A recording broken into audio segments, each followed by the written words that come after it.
Welcome to minute of classes. और आज की क्लास में स्टार्ट करने वाले हैं कक्षा 10वीं का विषय विज्ञान और प्रौद्योगिकी भाग 2 पाठ 8। पाठ का नाम है कोशिका विज्ञान और जीव प्रौद्योगिकी। स्टूडेंट्स, इस पाठ के ऊपर ये छठा वीडियो, इसके पहले 5 वीडियो मैंने ऑलरेडी बना के रखे हुए। यदि आप लोगों ने उन वीडियो को नहीं देखा हुआ है तो आपको उन वीडियोज़ की लिंक इस वीडियो के डिस्क्रिप्शन में या तो आप प्लेलिस्ट में जाकर उन वीडियोज़ को देख सकते हो। ठीक है स्टूडेंट्स, तो आज का जो हमारा टॉपिक स्टूडेंट्स वो है कि कृषि विकास के महत्वपूर्ण सोपान। ठीक है ना। कृषि विकास में हम लोग ने जैव प्रौद्योगिकी का किस तरह से उपयोग किया है उसको हम लोग समझेंगे, और साथ ही साथ हम समझेंगे कि हरित क्रांति क्या होता है, ग्रीन रिवोल्यूशन, श्वेत क्रांति जिसे व्हाइट रिवोल्यूशन कहा जाता है, और नील क्रांति जिसको ब्लू रिवोल्यूशन कहा जाता है। ठीक है, इन तीनों क्रांति के बारे में हम लोग देखने वाले हैं। इनकी भारत में क्या ज़रूरत थी, इनका क्या योगदान है। ठीक है, रोजगार के क्षेत्र में देखा जाए या किसी भी क्षेत्र में देख लिया जाए कि हरित क्रांति क्यों हुई, श्वेत क्रांति क्यों किया गया, नील क्रांति की ज़रूरत क्यों पड़ी, इन सभी चीज़ों के बारे में हम लोग इस वीडियो लेक्चर में बात करने वाले हैं। तो स्टूडेंट्स, इस वीडियो को स्टार्ट टू एंड तक देखिएगा, तभी जाके आपको ये तीनों क्रांति के बारे में समझ में आएगा। और ये आपके एग्जामिनेशन पॉइंट ऑफ व्यू से या ये परीक्षा के लिए भी और आपके भविष्य के लिए भी, दोनों के लिए बहुत ज़्यादा उपयोगी वीडियो साबित हो सकता है। ठीक है स्टूडेंट्स, के अंदर बहुत अच्छी अच्छी जानकारी मैं बताने वाला हूँ, तो वीडियो को स्टार्ट टू एंड तक सिर्फ देखना। यदि स्टूडेंट्स वीडियो स्टार्ट करने से पहले आप लोगों ने चैनल को सब्सक्राइब नहीं किया है तो प्लीज़ चैनल को सब्सक्राइब कर दीजिए। और चलिए हम लोग वीडियो को स्टार्ट करते हैं। स्टूडेंट्स, हमारा आज का टॉपिक कृषि विकास के महत्वपूर्ण सोपान, important stage in agriculture development. मतलब कृषि के क्षेत्र में कौन कौन से अच्छे अच्छे कदम उठाए गए, कौन कौन से डेवलपमेंट किए गए जैव प्रौद्योगिकी का उपयोग करके। तो स्टूडेंट्स, सबसे पहले समझेंगे हरित क्रांति किसे कहा जाता है। ठीक है, तो हरित क्रांति के लिए यहाँ पर बहुत सारी चीज़ें लिख के रखिए, लेकिन इसके अलावा भी आपको बहुत सारी चीज़ों की जानकारी होना चाहिए। तो सबसे पहले समझ लेते हैं हरित क्रांति किसे कहा जाता है। तो कम खेत में अधिकाधिक मात्रा में फसलों को उगाने और उनसे अत्यधिक खाद्यान्न प्राप्त करने की विधि को हम लोग क्या कहेंगे, हरित क्रांति कहेंगे। हरित क्रांति मतलब क्या हो गया कि कम से कम जगहों पर आप लोग ज़्यादा से ज़्यादा उत्पादन करोगे और ज़्यादा से ज़्यादा उत्पादन करके खाद्यान्न आप ज़्यादा प्राप्त करोगे, उसे हमको क्या कहेंगे, हरित क्रांति कहेंगे। ये हरित क्रांति जो है वो कृषि के क्षेत्र में किया गया था। ठीक है स्टूडेंट्स, तो हरित क्रांति को एकदम अच्छे से समझने के लिए सबसे पहले हम लोग समझते हैं कि हरित क्रांति का इतिहास क्या है, फिर उसके बाद समझेंगे हरित क्रांति क्या होता है, फिर उसकी वजह से आर्थिक प्रभाव क्या हुए, फिर सामाजिक प्रभाव क्या हुआ, समाज में हरित क्रांति की वजह से क्या हुआ, फिर राजनीतिक प्रभाव क्या हुआ। इन सभी मुद्दों के बारे में हम लोग बात करने वाले सबसे पहले हरित क्रांति के अंदर। ठीक है स्टूडेंट्स, तो स्टूडेंट्स अगर बात करें हरित क्रांति इतिहास की, ठीक है, तो हम लोग अगर देखें तो भारत में जब भारत देश स्वतंत्र हुआ 1947 में, उस समय भारत के पास जो भूखमरी की समस्या बहुत ज़्यादा थी, जनसंख्या बहुत ज़्यादा और खेती उत्पादन जो था बहुत कम था। और उस काल में बंगाल राज्य में क्या हुआ था, बंगाल राज्य में विशाल अकाल आ गया था। बंगाल में क्या आ गया था, विशाल अकाल आ गया था, जिससे 20 लाख लोग मारे गए थे। ठीक है स्टूडेंट, सबसे पहले हमको इतिहास समझना जरूरी है। अगर आपको हरित क्रांति समझना है सबसे पहले उसका इतिहास समझना जरूरी है। 20 लाख लोग की मौत हो गई थी, जिसकी वजह से बहुत, और इसका कारण क्या था कि सरकार की जो कमजोर नीतियां थी, सरकार जो किसानों के लिए जो अलग अलग नीतियां बना रही थी, वो नीतियां किसानों के लिए सही तरह से लागू नहीं हो पा रही, जिसकी वजह से बहुत सारे किसानों की क्या हो गई, मृत्यु हो गई थी। ठीक है, और उस समय केवल 10% ही सिंचाई व्यवस्था भारत में क्या थी, उपलब्ध थी। और जैसे बहुत सारे जो उर्वरक होते हैं, NPK, नाइट्रोजन, फॉस्फोरस और पोटेशियम, इनकी औसत इस्तेमाल भी क्या था, बहुत कम था। ठीक है ना। और इसकी वजह से जो गेहूं और धान का जो पैदावार था, स्टार्टिंग में गेहूं और धान की जो पैदावार थी, वह 1 हेक्टेयर जमीन में सिर्फ 8 किलो गेहूं और धान की पैदावार हो पाती थी। स्टार्टिंग में जब देश आज़ाद हुआ था तब की बात करो, 1 हेक्टेयर जमीन में सिर्फ 8 किलो अनाज उगता था। ठीक है, और उस समय भारत की जो जनसंख्या थी 30 करोड़ थी। अब स्टूडेंट्स आप ही सोचिए कि 1 हेक्टेयर जमीन में सिर्फ 8 किलो गेहूं और चावल उपयोग होगा, तो 30 करोड़ जनता को किस प्रकार से अनाज उपलब्ध हो पाएगा, नहीं हो पाएगा। जिसकी वजह से भारत में हरित क्रांति मतलब कृषि क्षेत्र में विकास होना चाहिए, ऐसा लोगों को बहुत लगा। और ये हरित क्रांति भारत में की गई थी 1950 और 1960 के दशक में। 1950 और 1960 के दशक में हरित क्रांति की गई थी। इसके अंदर क्या किया गया था, रासायनिक उर्वरकों का अधिक उपयोग किया गया। रासायनिक जो उर्वरक थे, रासायनिक खाद थे, उनका ज़्यादा से ज़्यादा उपयोग किया गया। साथ ही साथ गोबर से बने खादों का इस्तेमाल किया गया जो घरों में बना दिए जाते हैं। और जो भारत की दूसरी पंचवर्षीय योजना थी, इसके अंदर हरित क्रांति बहुत ज़्यादा योगदान दिया गया था, जो 1950 और 1960 में लागू किया था, दूसरी पंचवर्षीय योजना। ठीक है स्टूडेंट्स, यहाँ तक समझ में आ गया क्या? क्योंकि द्वितीय विश्व युद्ध से भारत जूझा हुआ था, जिसकी वजह से वहाँ पर बहुत ज़्यादा आर्थिक अकाल की स्थिति निर्माण हुई थी। ठीक है, अब अगर हम लोग बात करें तो भारत में हरित क्रांति का जनक किसे कहा जाता है, मतलब भारत में हरित क्रांति शुरुआत किसने किया था? उनका नाम था एमएस स्वामीनाथन। ठीक है, क्या नाम था? एमएस स्वामीनाथन। स्टूडेंट्स इनका फोटो भी मैं आगे वीडियो में बताने वाला हूँ, एमएस स्वामीनाथन क्या थे। तो ये आपको समझ में आ गया होगा कि हरित क्रांति का इतिहास क्या था। अब समझ लेते हैं एक्चुअल में हरित क्रांति भारत में कैसे हुई। स्टूडेंट्स अगर देखा जाए भारत में हरित क्रांति जो 1960 के दशक में हुई थी, ठीक है, और जब भारत बहुत दयनीय स्तर में था, अर्थात बंगाल में अकाल आ गया, इसके बारे में मैंने बताया था, जिसके अंतर्गत जो हाइब्रिड बीजें होती हैं, हाइब्रिड बीजें मतलब जिनको जो ज़्यादा पैदावार देती है, उनको HYV कहा जाता है। क्या कहा जाता है? HYV, जिसको हम लोग इंग्लिश में बोल सकते हैं high yielding varieties. High yielding varieties मतलब जो ज़्यादा से ज़्यादा पैदावार दे सकती है, इन बीजों का इस्तेमाल किया जाने लगा 1960 में। ठीक है, फिर 1960 और 1963 के समय में देश के 7 राज्यों में, बहुत ज़्यादा बात बता रहा हूँ मैं, इंपॉर्टेंट बात बता रहा हूँ, देश के 7 राज्यों में 7 जिलों में 7 राज्यों के 7 जिलों में यह प्रयोग किया गया। देखा किस लिए किया गया? ताकि देखा जाए कि यहाँ पर कुछ असर होता है कि नहीं होता है, और वह सफल भी हुआ। ठीक है, अब जब 7 राज्यों में प्रयोग सफल हो गया तो वह पूरे देश में क्या हुआ? लागू किया गया।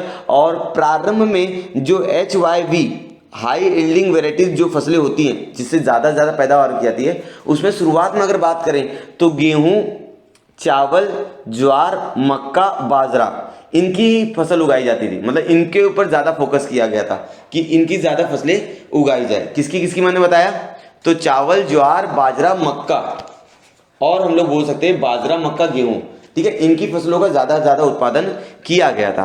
ठीक है, ये आपको समझ में आ गया कि, और इसके साथ साथ भारत सरकार क्या करने लगी उस समय, लोगों को अलग अलग सब्सिडी देने लगी, अलग अलग सब्सिडी मतलब छूट देने लगी। और उसी समय भारत ने अलग अलग किसानों के लिए अलग अलग कानून बनाए थे, जिसकी वजह से यह जो प्रयोग था वो सफलतापूर्वक हुआ। तो स्टूडेंट्स ये समझ में आ गया हरित क्रांति क्या होता है। अभी समझ लेते हैं हरित क्रांति की वजह से आर्थिक प्रभाव क्या हुआ था। हरित क्रांति की वजह से जो आर्थिक प्रभाव हुआ, उससे समझ में आता है देश के जो खाद्यान्न उत्पादन है और खाद्यान्न की जो घनता है वो बहुत तेजी से बढ़ी। खाद्यान्न उत्पादन बहुत तेजी से बढ़ा, और 1968 आते आते, कब की बात कर रहा हूँ मैं, 1968 आते आते भारत में 170 लाख टन इतना उत्पादन किया जाने लग गया। जो हर साल ये चीज़ क्या हो गया? बढ़ने लग गया। और साथ ही साथ ये जो हरित क्रांति है, इसके अंदर आधुनिक उपकरणों और तकनीकों का शामिल होना बहुत ज़्यादा ज़रूरी हो गया था।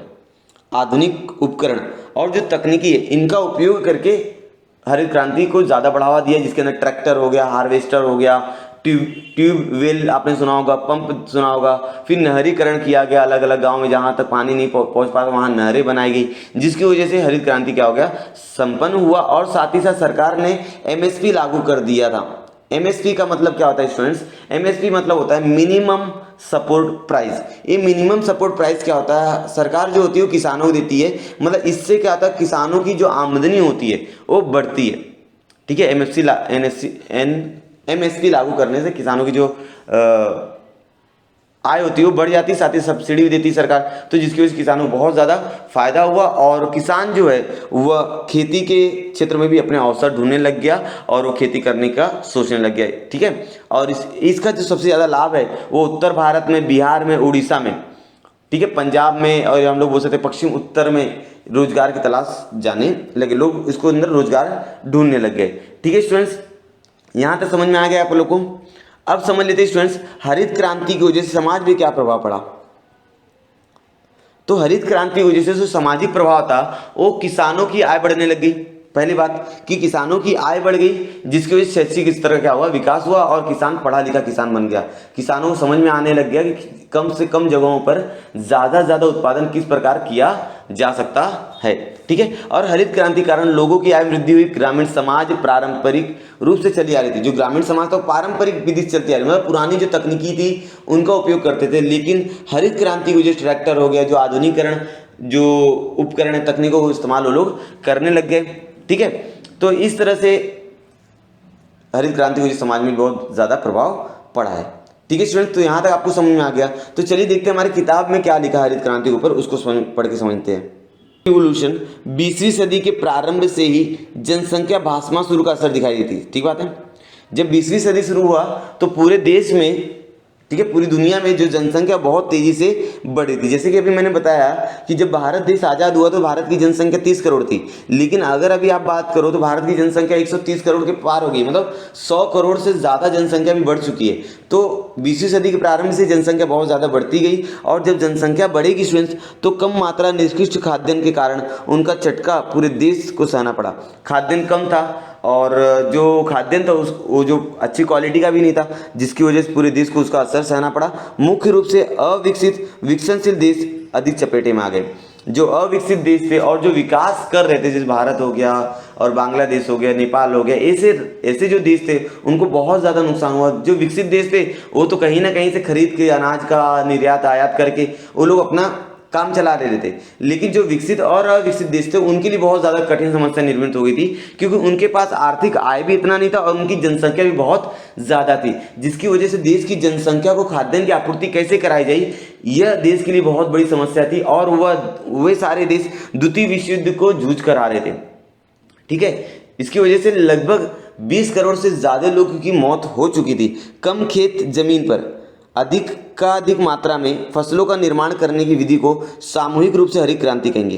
कम खेत की जमीन में, अगर आपके पास जमीन बहुत कम है और आप ज़्यादा उत्पादन करना चाहते हो तो उसे हम लोग क्या कहेंगे, हरित क्रांति कहेंगे। गेहूं धान की सुधारित छोटी प्रजाति, खाद कीटनाशकों का उचित उपयोग और जल व्यवस्थापन में सिंचाई के लिए हैंडपंप लगवाए गए, ठीक है ना, ट्रैक्टर का उपयोग हो गया और नहरें बनवाई गई, जिसकी वजह से गेहूं और धान का छोटी प्रजातियों में खाद और कीटनाशक डाल के ज़्यादा पैदावार ली जाने लगी। ठीक है, तो इन सभी कारणों की वजह से उत्पादन में वृद्धि हुआ और जो देश की जनसंख्या भूखमरी थी वह देश की जनसंख्या भूखमरी से बच गई। हरित क्रांति में doctor Norman Borlaug, doctor M S. Swaminathan, ये अमेरिका के थे, और जो डॉक्टर एम.एस. स्वामीनाथन भारत के जनक कहा जाता है, इनको हरित क्रांति का जनक कहा जाता है, फादर ऑफ ग्रीन रिवॉल्यूशन कहा जाता है। इनका योगदान इनके मूल्यवान है। ठीक है स्टूडेंट्स, चित्र में देख सकते हो डॉक्टर एम.एस. स्वामीनाथन और नॉर्मन बोरलॉग। ठीक है, ये अमेरिका के रहने वाले थे और ये भारत के हैं। ठीक है, इनको हरित क्रांति का जनक कहा जाता है। विभिन्न फसलों की नई प्रजातियां संशोधन माध्यम के कारण निर्माण करने के लिए पूरे देश में अलग अलग संशोधन संस्थाएं और प्रयोगशालाएं बनाई गई। अलग अलग प्रजाति की फसलों तैयार करने के लिए अलग अलग संशोधन स्थान और अलग अलग संसाधन और अलग अलग प्रयोगशालाएं भारत में स्थापित की गई। जैसे भारत की कृषि संशोधन संस्थान दिल्ली में AIARI नींबू वर्गीय फलों, जो नींबू वर्ग में आते हैं, जैसे नींबू हो गया, संतरा हो गया, फिर आप लोग बोल सकते हैं मौसम्बी हो गया, ये नींबू वर्गीय फलों में आ जाते हैं। ठीक है, नींबू वर्गीय फलों में संशोधन केंद्र ICAR, CCRD और उनकी विभिन्न शाखाएं, भारतीय विज्ञान संस्था IIS, राष्ट्रीय अनार संशोधन संस्था, सोलापुर, ऐसे संस्थान इसमें समावेश होता है। तो स्टूडेंट्स IARI, ICAR और ये जो IIS है, इनका जो फुल फॉर्म है मुझे कमेंट सेक्शन में आप लोग कमेंट करके बता दीजिएगा, तीनों को गूगल से सर्च करके। ठीक है स्टूडेंट्स, तो यहाँ तक आप लोगों को समझ में आ गया कि हरित क्रांति क्या होता है, हरित क्रांति का हमारे देश में क्या प्रभाव पड़ा है और हरित क्रांति क्यों करना पड़ा, हरित क्रांति के जनक किसे कहा जाता है, आपको ये भी आपको समझ में आ चुका है। ठीक है, अब आगे समझते हैं कि श्वेत क्रांति किसे कहा जाता है। ठीक है, क्रांति किताब से शुरू करने से पहले समझ लेते हैं कि श्वेत क्रांति हुई क्यों, क्या जरूरी है श्वेत क्रांति करना। श्वेत क्रांति मतलब स्टूडेंट्स दूध के क्षेत्र में की गई क्रांति। ठीक है, दूध उत्पादन के क्षेत्र में की गई क्रांति को हम लोग श्वेत क्रांति कहा जाता है। और श्वेत क्रांति को अगर इंग्लिश में बोले तो व्हाइट रिवॉल्यूशन, या तो आप लोग बोल सकते हो ऑपरेशन फ्लड। इसको क्या नाम दिया गया था, ऑपरेशन फ्लड नाम दिया गया था, जो 1950 और 1960 में शुरू किया गया था। ठीक है, हरित क्रांति के बाद अगर हम लोग बात करें स्वतंत्रता के बाद देश के ग्रामीण क्षेत्रों का विकास महत्वपूर्ण हो गया था। ठीक है ना, क्योंकि भारत की आधी से ज्यादा जनसंख्या जो थी वो ग्रामीण में रहती थी, तो ग्रामीण के लोगों का विकास होना बहुत ज्यादा जरूरी था। और तब ना केवल फसलों का उत्पादन करना जरूरी नहीं था, मतलब हरित क्रांति करना जरूरी नहीं था, साथ ही साथ दूध उत्पादन क्षेत्र में देश बहुत पीछे हो गया था। ठीक है ना, देश बहुत ज्यादा पीछे हो गया था, जिसकी वजह से देश को नंबर 1 मतलब देश को दूध के क्षेत्र में सबसे आगे बनाने के लिए भारत सरकार ने श्वेत क्रांति लागू किया। स्वतंत्रता के बाद पहले दशक में अगर हम लोग बात करें, जो एनुअल इनकम थी दूध क्रांति के क्षेत्र में वो 1.64% थी, जो आगे बढ़कर 1960 तक 1.15 हो चुकी थी। ठीक है, बहुत तेजी से इसका गिराव आया था, जिसके कारण भारत ने डेयरी सेक्टर में अलग अलग नीतियां निर्धारित की और लोगों को सहयोग दिया गया कि दूध के क्षेत्र में तरक्की करे भारत। जिस समय लाल बहादुर शास्त्री थे, हमारे प्रधानमंत्री कौन थे? लाल बहादुर शास्त्री। उन्होंने अमूल कैटल फीड फैक्ट्री का उद्घाटन किया था 31 अक्टूबर 1946 का। अमूल नाम की कंपनी आपने सुना होगा, दूध के क्षेत्र में अमूल नाम की कंपनी भारत की और विश्व की सबसे बड़ी कंपनी जानी जाती है। ठीक है, इसके बारे में समझेंगे हम लोग। तो इसके साथ साथ गांव के किसानों को एक रात में बिताई करके देश के बड़े किसानों को तरक्की के लिए ये प्रयोग किया गया था। और उसके जो जनक है, श्वेत क्रांति के जो जनक है वर्गीस कुरियन, क्या नाम है उनका? वर्गीस कुरियन नाम है उनका। आगे मैं उनका फोटो भी दिखा दूंगा। तो इस श्वेत क्रांति जो ऑपरेशन किया गया था, इसको नाम दिया गया था ऑपरेशन फ्लड नाम दिया गया था, जो 1970 में लागू किया था। वैसे शुरुआत तो 1950 और 60 से ही हो गई थी, लेकिन इसको सही तरीके से 1970 में लॉन्च किया गया था, और जिसके हिसाब से भारत के नेशनल डेयरी डेवलपमेंट बोर्ड की स्थापना की गई थी। NDDB, national dairy development board की स्थापना की गई थी। कालांतर में यह विश्व की सबसे बड़ी डेयरी बन गई। ठीक है स्टूडेंट्स, अगर हम लोग बात करें तो जो दूध उत्पादन है वो शुरुआत में जब यह प्रयोग चालू किया गया था 1960 में, तो 22,000 टन लीटर दूध निर्मित किया जाता था पूरे भारत में। लेकिन 1989 में यह उत्पादन बढ़ गया 1,40,000 टन लीटर, इतना दूध का उत्पादन बढ़ गया। और आज विश्व में भारत नंबर 1 देश है जो दूध के क्षेत्र में बहुत ज़्यादा दूध उत्पादन कर रहा है। साथ ही साथ भारत ने अलग अलग देशों में, मतलब पूरे विश्व में दूध का क्या करता है? निर्यात करता है। क्या करता है? निर्यात करता है। और श्वेत क्रांति इसमें 3 चरणों में बांटा गया था। पहला चरण, दूसरा चरण और तीसरा चरण। जो पहला चरण था वो 1970 से 1980 में शुरू किया गया था, जिसको लगभग 10 राज्यों में 18 मिल्क शेड्स लगाने थे। 18 मिल्क शेड्स लगाने थे स्टूडेंट्स। 18 मिल्क शेड्स लगाने से 4 बड़े शहरों में सबसे ज़्यादा फोकस किया गया था, दिल्ली, मुंबई, कोलकाता और चेन्नई। यहाँ पर बहुत ज़्यादा तैयारी की गई थी और ये पहले चरण में हुआ था। और दूसरे चरण में अगर बात करें तो 1981 से 1985 में दूसरा चरण किया गया था। ठीक है, इसको 3 चरणों में बांटा गया था, जिसके अंदर बढ़ाते हुए आगे जाके कर्नाटक, राजस्थान, मध्य प्रदेश जैसे राज्यों में भी डेयरी डेवलपमेंट प्रोग्राम चलाना शुरू किया गया था। और अंत में 136 मिल्क शेड बनाए गए थे। दूसरे चरण में 136 मिल्क शेड तैयार किए गए थे, जो पहले 10 थे पहले चरण में। ठीक है, इस तरह से दूध का जो उत्पादन तो बहुत तेजी से आगे बढ़ा और लोगों को इसमें गिफ्ट और वार्ड बैंक लोन भी मिलने लग गया लोगों को दूध के क्षेत्र में तरक्की करने के लिए। ठीक है स्टूडेंट, जब तीसरा चरण शुरू हुआ, तो तीसरा चरण अगर बात करें हम लोग, तो तीसरा चरण शुरू हुआ था 1988 से लेकर 1989। ठीक है, ये 1 साल में डेवलपमेंट किया गया था। इसके अंतर्गत लगभग 173 केंद्र बनाए गए थे। ठीक है, 173 केंद्र बनाए गए थे। और ये चरण जो था 1996 में क्या होगा? खत्म हो गया। और इसकी वजह से बहुत ज़्यादा तरक्की की गई श्वेत क्रांति के क्षेत्र में। ठीक है, व्हाइट रिवोल्यूशन। ठीक है स्टूडेंट्स, जिसको हम लोग बोल सकते हैं ऑपरेशन फ्लड। ये ऑपरेशन का नाम क्या दिया गया था? ऑपरेशन फ्लड दिया गया था, जो 1970 से 1996 में आप लोग बोल सकते हैं, तीनों चरण को मिलाकर 1970 से 1996 तीनों चरण इसमें आ जाते हैं। पहला चरण, दूसरा चरण, तीसरा चरण, तीनों आ जाता है। ठीक है, तो दूध उत्पादन भारत कुछ भाग सघन था, परंतु उनमें मिलने वाला उत्पाद सभी जगहों पर उपयोग में लाने लायक पर्याप्त नहीं था। दूध जो था भारत में उपलब्ध था, लेकिन कुछ ही स्थानों पर उपलब्ध था और उतना दूध पूरे भारत के लिए उपयोग मतलब नहीं हो पाता, पूरा नहीं हो पाता। इसलिए सहकार एवं जैव तकनीकी के माध्यम से दूध उत्पादन में केवल जोड़ व्यवसाय ही नहीं, मतलब इसको जोड़ व्यवसाय के रूप में नहीं देखा जाए। मतलब पहले किसान क्या करते थे? जोड़ व्यवसाय, मतलब वो खेती करते थे तो अपने घर में 2-3 भैंसे पाल लेते थे, गाय पाल लेते थे और वो जोड़ व्यवसाय करते थे। मतलब गाय से दूध निकालते थे और अपने घर का काम चला लेते थे, या तो जो एक्स्ट्रा बचता था उसको गाँव में बेचते थे। लेकिन उस समय जोड़ व्यवसाय के रूप में देखा जाता था। लेकिन एक स्वतंत्र व्यवसाय हो सकता है, ऐसा किसने बताया? वर्गीस कुरियन ने बताया। वर्गीस कुरियन, डॉक्टर वर्गीस कुरियन ने क्या बोला कि जो दूध व्यवसाय है वह एक जोड़ व्यवसाय के रूप में मत देखो, उसको एक स्वतंत्र व्यवसाय के रूप में भी देखा जा सकता है। इसलिए गुजरात राज्य के आनंद सहकारी दूध उत्पादन, जिसको आज हम अमूल नाम की कंपनी के नाम से जानते हैं, अमूल दूध कंपनी, आपने सुना होगा, इस आंदोलन में उन्होंने एक अलग ही ऊंचाई पर ले गया। दूध उत्पादन स्वयं पूर्णता प्राप्त करते हुए गुणवत्ता नियंत्रण, मतलब स्वयं पूर्णता मतलब पूरा देश को आज हम लोग दूध प्रोवाइड करते हैं भारत से। नियंत्रण, दूधजन्य पदार्थ, अलग अलग दूधजन्य पदार्थ बनाए जा रहे हैं, चीज़ हो गया, बटर हो गया, ठीक है, घी हो गया, अलग अलग आइसक्रीम्स हो गए, तो ये सारी चीज़ दूधजन्य पदार्थों से तैयार की जा, दही हो गया, इनका उत्पादन जतन, इन पर जैव तकनीक का पर्याप्त उपयोग कर नए नए पदार्थ तैयार किए जा रहे हैं। तो दूध पर जैव तकनीक का उपयोग करके अलग अलग पदार्थ तैयार किया है, जिसकी वजह से किसानों का जो आय है वो भी बढ़ गया है। और अब आगे देखते हैं। The father of white revolution, doctor Verghese Kurien, इन्होंने ही दूध के क्षेत्र में तरक्की लाई थी, क्रांति लाई थी। ये स्टार्टिंग के जो 2 दशक थे, 20 साल तक इन्होंने गवर्नमेंट जॉब किया था। उसके बाद इन्होंने मतलब घर घर जाकर, गुजरात में घर घर जाकर लोगों के दूध को इकट्ठा करने का प्रयास किया और उसके बाद यहाँ तक वो लोग लाए, ठीक है। और इन्हें अमूल कंपनी का चेयरमैन भी बनाया गया था, उसमें कुछ समय तक वो चेयरमैन भी रहे थे। अब आगे देखते हैं फ्रेंड्स, नील क्रांति। नील क्रांति जो है वह समुद्र में रहने वाले जलचरों के लिए किया गया था, ठीक है स्टूडेंट्स। यहाँ पर जो सारी चीज़ें लिखी है इसको तो हम लोग बाद में समझेंगे, पहले मैं कुछ जानकारियाँ आपको दे देता हूँ, पहले उसको समझ लीजिए, बाद में यहाँ पर जो सारी चीज़ें लिखी है उनको भी हम लोग समझेंगे।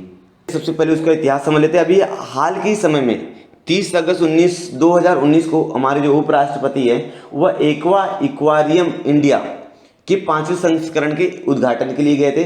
जो समुद्र के अंदर जो संस्थाएं होती हैं, मतलब समुद्र से संबंधित जो संस्था होती है, उसके उद्घाटन के लिए गए थे। और वहाँ पर उनका जो मेन मकसद था कि भारत को नील क्रांति के क्षेत्र में सबसे आगे ले जाना है। जो कि अभी सबसे नंबर 1 पोजीशन पर कौन है नील क्रांति में, वो है चाइना। चाइना विश्व में 70% जो फिशेज होती हैं, जलचर होता है, उनके ऊपर व्यवसाय करता है, ठीक है। सबसे ज़्यादा है चाइना का शेयर, और उसके बाद हम लोग आज हमारा नंबर दूसरे स्थान पर आता है। नील क्रांति का उद्देश्य क्या था कि जो किसान है वो खेती के साथ साथ अपनी आय को क्या करे, दुगना कर ले, मछली व्यवसाय के साथ साथ, ठीक है। मच्छीमारी जो व्यवसाय है उसको बढ़ावा दिया जाए, सरकारी प्रयासों का एक अंग था ये भी। और जिसके अंतर्गत जो 2019 और 2020 के बजट में सरकार ने मत्स्य पालन, पशुपालन, डेयरी मंत्रालय हेतु 3,737 करोड़ रुपए का आवंटन किया, मतलब इनको दिया गया है कि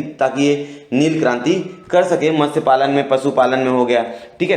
तो यह वर्ष 1960 के मध्य दशक से शुरू हुआ था मत्स्य व्यवसाय, ठीक है, नील क्रांति शुरू हुआ था, ठीक है। दूसरे शब्दों में कहा जाए तो एक पैकेज प्रोग्राम द्वारा मछली और समुद्र के जो व्यवसाय उत्पाद होते हैं उनके उत्पादों को क्या करना, बढ़ावा देना, इसको हम लोग नील क्रांति कहा जाएगा।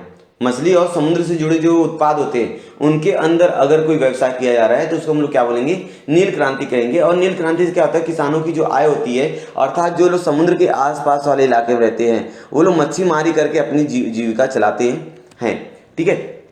तो अगर बात किया जाए तो नील क्रांति पहले चीन में शुरुआत की गई थी, जहां मछली पकड़ने का कार्यकाल प्राचीन समय से चला रहा है चीन में, ठीक है। आप लोगों को मालूम होगा चीन में सबसे ज़्यादा मछली मारने का व्यवसाय किया जाता है, और लगभग भी पूरे विश्व में जो मच्छी मारी का जो व्यवसाय है उस आधा से ज़्यादा जो हिस्सा है वह चाइना का ही है, ठीक है। और अब हमारा भारत देश भी नील क्रांति के क्षेत्र में आगे आ रहा है, सरकार उसके लिए बहुत ज़्यादा प्रयास भी कर रही है।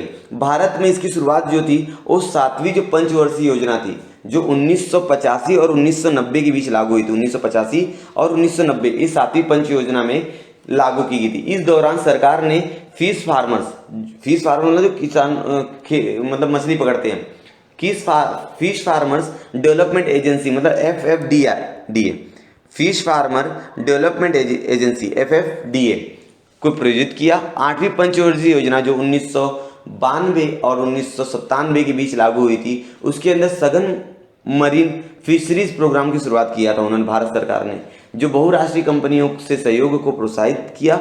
और जो बहुत बड़ी कंपनियां थी उन्होंने मछली मारने को बहुत ज़्यादा प्रोत्साहित किया। और कुछ समय बाद तुतीकोरिन, भारत में एक जगह है Tuticorin, Porbandar, Visakhapatnam, Kochi, port Blair fishing बंदरगाह स्थापित किए गए। तो तो स्टूडेंट्स याद रखिए भारत में कहाँ कहाँ फिशिंग बंदरगाह है, तो तूतीकोरिन, पोरबंदर, विशाखापट्टनम, कोच्चि और पोर्ट ब्लेयर, ये कुछ 5 जगह यहाँ पर फिशिंग बंदरगाह मतलब स्थापित किए गए, यहाँ पर मछली मारी का व्यवसाय किया जाता है। और साथ ही साथ प्रजातियों सुधार के लिए बड़ी संख्या में अनुसंधान केंद्र भी भारत में स्थापित किए गए हैं। ठीक है स्टूडेंट्स, अब ये तो आपको समझ में आ गया कि भारत में नील क्रांति कैसे हुई। अब समझते हैं कि भारत में नील क्रांति हुई तो उसका परिणाम क्या निकला। तो स्टूडेंट्स, भारत में जो नील क्रांति हुई उसका परिणाम यह था कि जो मत्स्य प्रजनन था, पालन था, विपणन था, निर्वात, ये तकनीक बहुत तेजी से वृद्धि हुई और मछली पालन कार्य में क्या हुआ, सुधार आया।